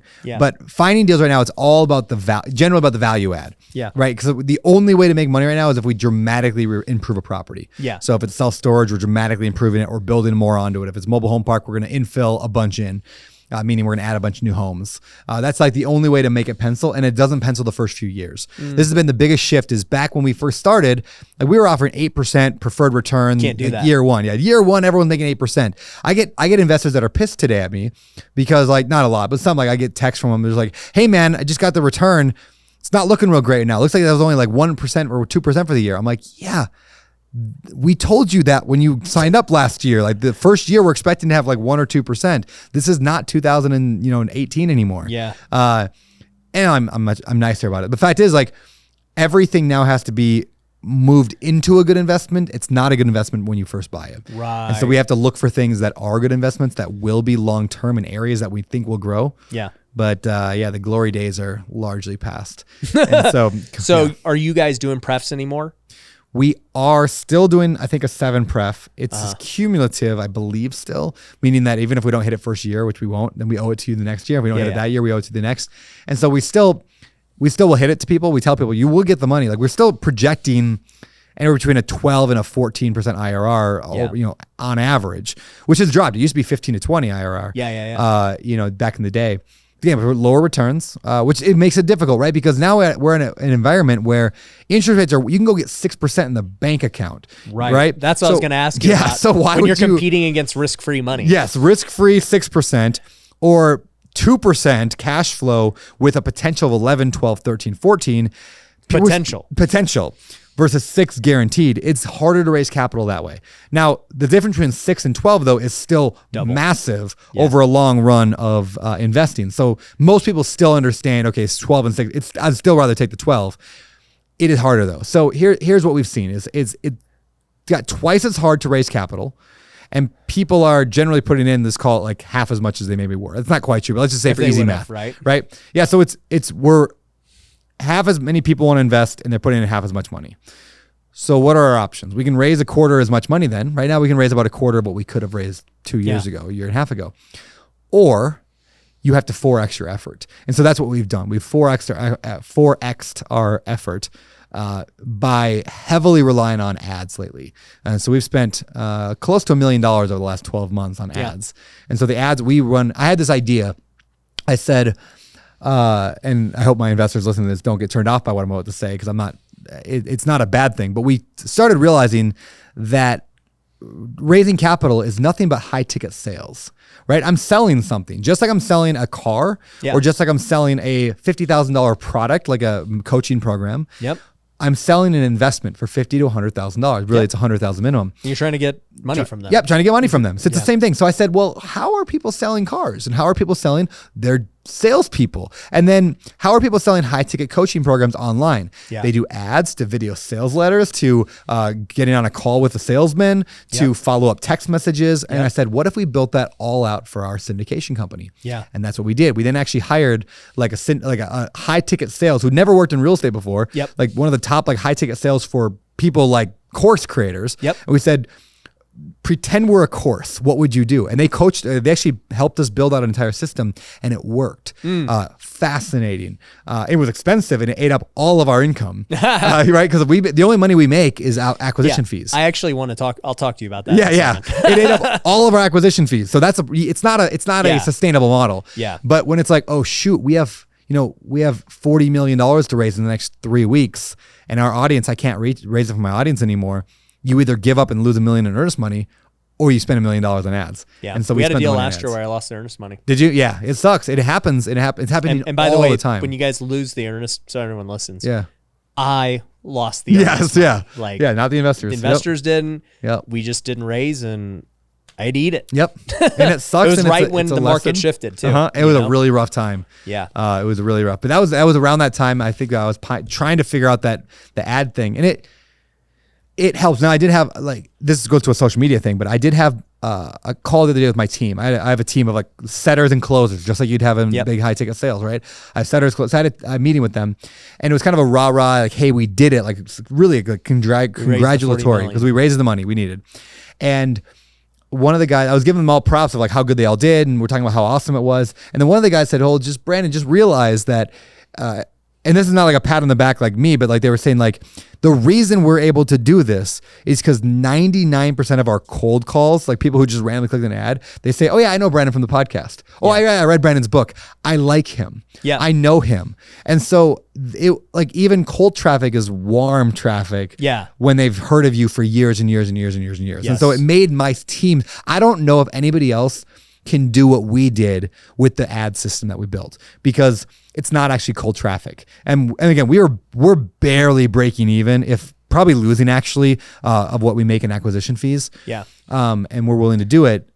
But if I didn't have that 10 years of like brand building, yeah, we wouldn't be breaking even. And so somebody new coming in wouldn't be able to do that. You could probably do that. Yeah. Well, I'll say this. So I have a lot of, you mentioned like 8 things in there that I could just talk about on whole hour-long. Oh, you want to learn? I've actually done a ton of podcasts about ad to VSL, to setter, to closer, to app, like all that. So, and it works. I've made millions of dollars doing it. So anybody who wants to watch that, I'll link to it down below, how I build my marketing funnels. That being said, we run a same system, except that my sales team isn't what it is on the other side, because good salespeople would rather go work for me over there because the money is way better than on the syndication side. And so that's something I've always wondered about. Okay, so here's my dilemma. I'll just put it out there. So and Cardone, I was actually on Cardone's podcast, and he brought this up. Yeah. Basically, the dilemma is this. You only have so much time to build companies and promote and do all the things, right? And so with syndication, you really don't make money until you sell. Yep. I make nothing. Nothing personally. You own $1 billion and it's not making you anything. I own $1 billion of real estate almost, and I make nothing. Even the salary I get, I actually donate away because I want to tell my investors. And the truth is, I do not make anything until the end. I think, nothing. Maybe health insurance is covered now, but like I don't make money. There's our viral clip. Yeah, there it is. I own $1 billion of real estate and I make nothing. It all comes at the end. I eat my marshmallows last when I eat a bowl of Lucky Charms cereal, and I make my money last when it comes to real estate. 100%. So I know that as well. Yep. And I tell people that at Pineda Capital, I'm like, dude, the syndication game, like it's It's good. a long game, though. But man, I have to wait 5+ years to make money. Yep. And so like the goal is you keep doing this every year for 5 years. You'll start having exits every year. Yes, now. exactly. Yes. And now it becomes consistent. Yep. But the first 5 years of build up suck. Yeah. You know what's funny about that? This is a side note. You know the burst strategy people talk about, right? You know that term? You invented it. Yeah. You know, I coined the term, right? Yep. It came from an article I wrote that I was trying to explain how to make $100,000 a year. And I said, if you buy one house every year, that's it, one house every year, that's like a $400,000 house or $300,000 house. You could, house hack it, whatever.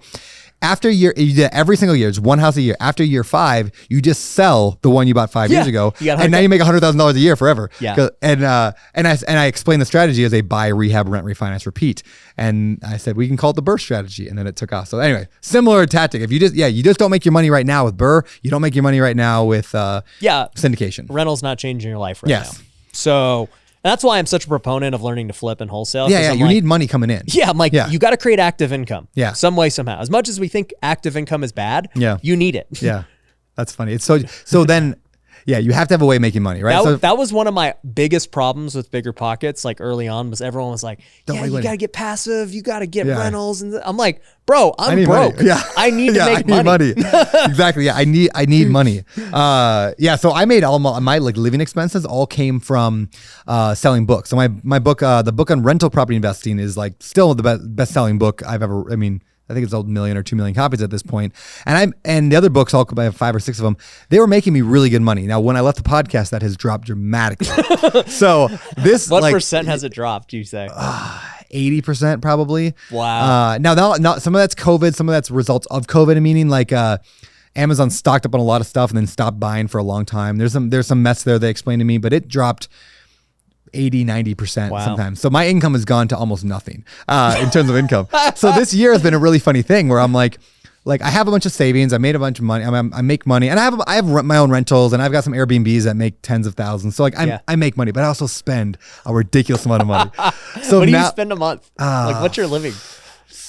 80K. 80K? Yeah. Dude, your living's more than me. Dude, yeah. That's included. I know that shock you. That's because that included a full-time nanny and a full-time contractor. I have all that too. I know, and then 2 houses. It's a lot of money. I don't know where it all goes. Hold on. I don't know. I got to break this down now because I just did it the other day. I was doing the math. Well, actually, I've never done the math. Alex is shocked right now. But it's really bad. My monthly living.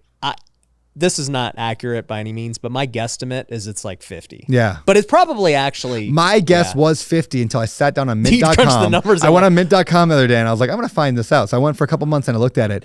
And the thing is, it's like, okay, if it's 10, let's just call it 10K for each of those employees. Because Hawaii is more expensive anyway. So, oh, wait, you're counting your business? No, just the 10K, my nanny and my contractor, because those are like personal employees, right? What is your contractor as an employee? What does he do? You've been to my house. Have you been to my house? Yeah. Right. Yeah. Just taking care of that property is.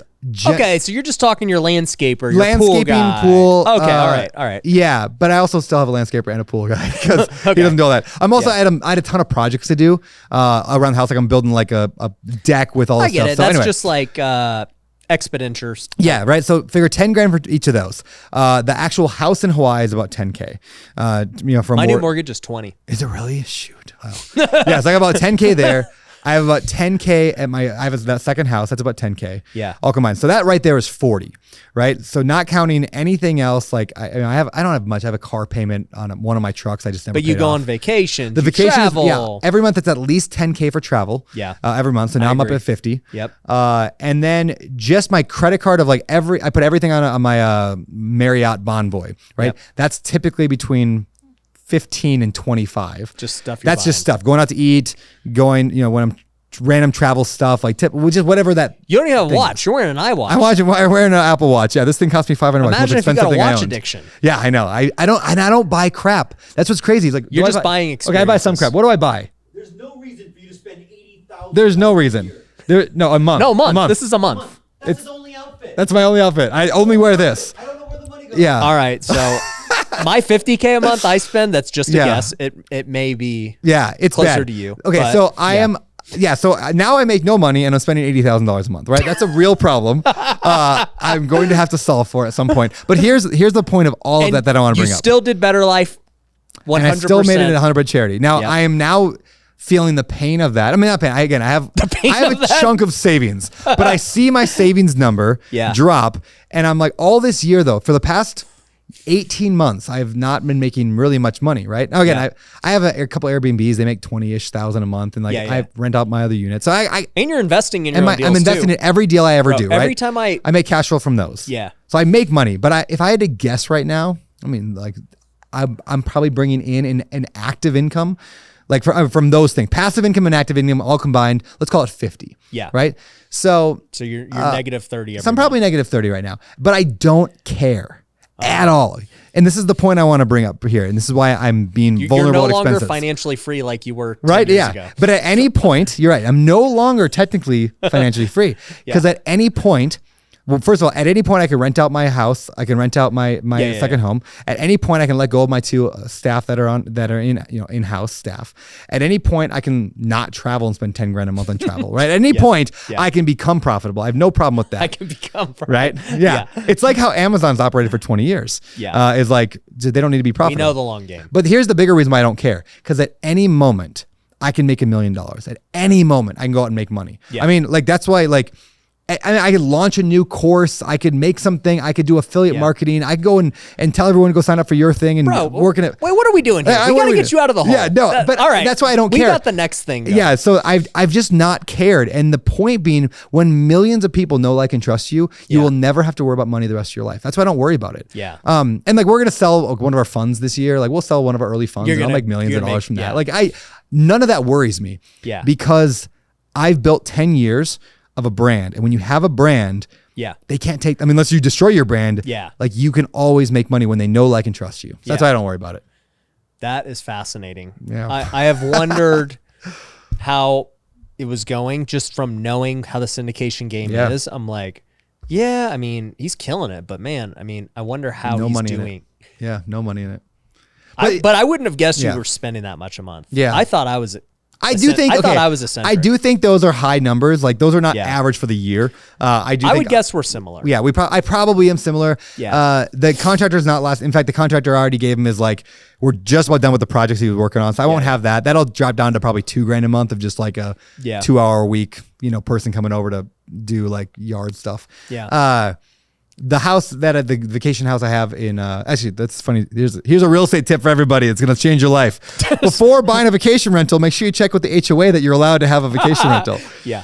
Because I bought this house and actually while we were in escrow, I was just gonna it's a stupid house, 22 beds, like overlooking Lake Coeur d'Alene. I mean, stupid house, stupid location, amazing. So I get there and I'm like, well, I could easily rent this for between $1,500 and $2,000 per night. Yeah. That's what the house would go for, especially during ski season or summer season. I'm like, easily pay for my mortgage the whole year just renting out like 1 month, right? Yep. Then I find out that the HOA says you can 30-day minimum. Yeah. And I was like, well, they're not going to know unless I happen to live next door to the HOA president. There's no way anyone's ever going to know, right? And I was like, it'll be fine. I get there. Day one, I show up at the house. I bought it actually like sight unseen, which is generally a terrible idea. But I was in Europe and stuff. So I bought this house. I show up. It's everything I knew it was going to be. And it was amazing. And I'm standing out there and the next door neighbor comes over. Hey, I'm, Bob, HOA president. And your grass is looking a little long over there. And I'm like, no, I got that HOA president. Like the guy that cares about. There's zero chance. There's zero chance I'm bypassing those rules. So I am going to probably eventually. Can do monthly though. I can easily do monthly. I just didn't want to. And that's why, again, I haven't had to care.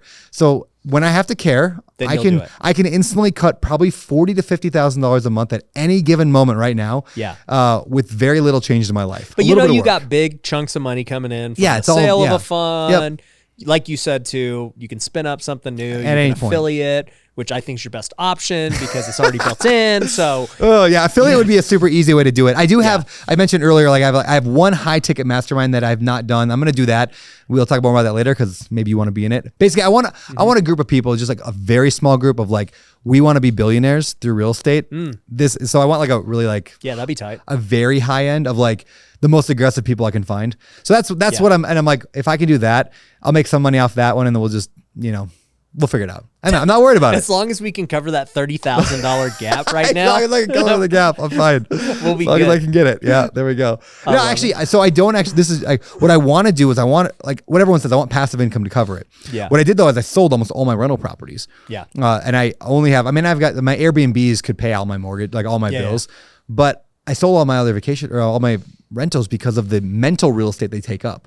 Right, like I'm making like $200 a month in this one, you just want $300 to there. focus on open Like, door. I don't need that. Open door capital will make me $1 billion if I do it right. Yeah. Better Life will give away $1 billion if I do it right. So why do I want to focus on Miss Johnson and 5063? Hey, yeah. I got one more question because we got a film for yours. We're like going super long. Oh, I don't mind. So with your with the fund, okay. Yeah. Here's one problem I've had too. It's not a problem, but it's just like it's the reality of fundraising is like investors. Yeah. Right. When you were doing BRRRRs, you had 100% control of everything. Yeah. And, if it doesn't do the thing you want it to do, you're good. Right. Then you were talking about how some investors, you're like, hey, it ain't going to make money for like the next couple of years. Yeah. And then they still get mad. Like, how do you deal with that? That's a good question. Some investors will never be happy, right? Like I just know that. Yeah. We try to weed them out ahead of time. Like Yeah. we're very vocal with people. Like this may not be the right fund for you. For example, we tell people up front, you're not going to get a lot of information from us. Like, and I know like you want it. You're not going to get a ton of it. Like I'm not going to tell you what paint we're using. I'm not going to tell you what percentage of tenants paid rent. Not because I don't want you to know, because it's an administrative hell. If you want me to look at 10,000 units and try to disperse that between everything, it would eat up all of our team's time to just figure that out every month and put it into a format that you can. We send quarterly reports and monthly reports. They are very high level. Yeah. Here's the property. Here's the net operating income. Here's expenses. But I'm not going to give you the nitty gritty of what you want. We call those people deep divers, and like 10% of investors are deep divers. Yeah. They want to know everything. Hey, why was your interest rate 3.8 and not 3.82? Did you try this thing? And I'm like, I can't have those conversations. Like, this is not. And we'll tell people this is not for you. So number one, weeding those people out, making sure that we try to minimize that and managing expectations. If they expected to get that, then they're going to want that. So we just tell them, you're not going to get everything. You're going to get regular reports. Number two, we remind people a lot of times it's the long game. Like we're playing the long game. Yep. Like, yes, things go up and down, but every one of our projects is value add. Yep. If we're giving distributions at a high level, what are we not doing? Value adding. Like we have an option here. Like you didn't invest in. It's one or the other. Yeah, it's one or the other. So take your pick. Yeah.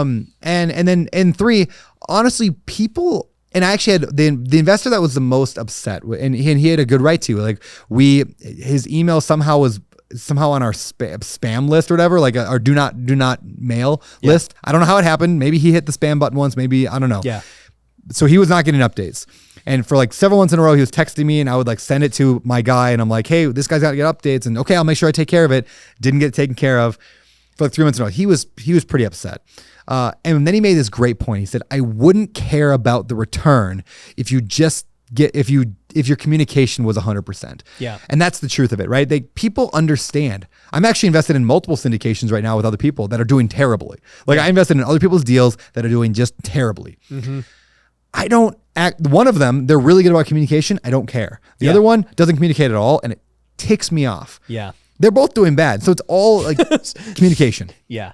No, 100%. So. And, the reason I bring that up is I came from the world of flipping where we raised lots and lots of money. And, our investors, to your point, I would say, hey, you don't have a say. Yeah. Like, don't ask me why it's, taking longer on the rehab. Don't ask me why we did a certain finish. Like, that's not what this is about, right? And so we weeded out investors, like you said, and it was fantastic, right? Now, with our investors too, it was always just interest. And so they always got paid no matter what. Whether I lost money or made money, they always got paid their guaranteed rate. With the fund, it's a little different because it's not quick like a flip. Yeah.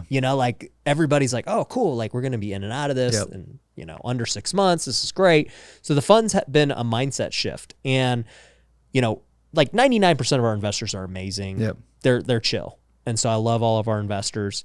I only bring it up because it's just different where, like, as we're talking right now, you don't make money like until the exit. Yeah. And our exit's not in 6 months like a flip. Yep. It's in 5 years. Yeah. So it's just like a different mentality of like, hey, are you in this for the long haul? Because we're doing value add, like you said. We're not making money for the first couple of years. We need all the capital to freaking get this thing producing. Yeah. And it's interesting because, I was sitting down with Cardone like a month ago in his office, and we were talking for like an hour about his deals. And I don't think anyone's ever really like got the opportunity to see behind the curtain and what he's doing and everything. But I was like, Grant, what are you projecting now? Like, it's so hard to get deals now, and you buy like the craziest deals. Yeah. Like you want beachfront, Yeah. you want like all this stuff, and like there's They no way can't you're- make money right now. Yeah, I go, there's no way you're getting cash flow, right? So what's your projected returns and like what are you trying to get? And for him, he's a little different because he's not doing value add. Yep. He's doing just the best properties in the best areas. they better just be ready to roll in cash flow right now. And I can't reveal like what he was saying or anything, but it's like, he's always gotten a lot of crap because it's like his returns are low. Yeah. But it's like everyone's returns are low. Like you don't make the money to the exit. So it's like who picked the best property 5 years from now is who's that's why going to win. the location and the operator matter more than anything else. You have a good location, and can the operator last long enough to make the business plan come to fruition? And if so, invest with them. Like But don't expect anything. Yeah, don't expect a whole lot in the meantime. Especially in this economy right now, like it's a different game. It's a very different real estate game than it was 5 years ago. Yep. Well, bro, I appreciate you coming to speak here at WealthCon, man. It's been a man. blast to finally get you on the podcast. Yeah. Like I said, you're still my favorite real estate investor. Woohoo! So win. nothing has changed. I didn't say anything too ridiculous. But I do want to help you make some more active income. So we'll talk about that. We'll talk about that. Because your passive income Yeah. and assets are amazing. Oh, thanks. But we got to fix that hole in the balance sheet right now. Yeah, so man. we'll figure that out. I'll figure it out. But guys, go follow Brandon, subscribe to the Better Life podcast, join the Better Life community. Dude is rock star. Appreciate you coming out, man. Thank you, man. All Appreciate right, it. We'll see you guys. Peace. I was a 30-year-old guy with a daughter, married, and struggling. I had 40 grand. That was 3 houses. So 20 grand down, 10 grand down, 10 grand down. My money's gone. So I sat back and realized at 45 I could retire because I had this rental portfolio that was acquired one rental at a time. You've accumulated 180 rentals in 18 years.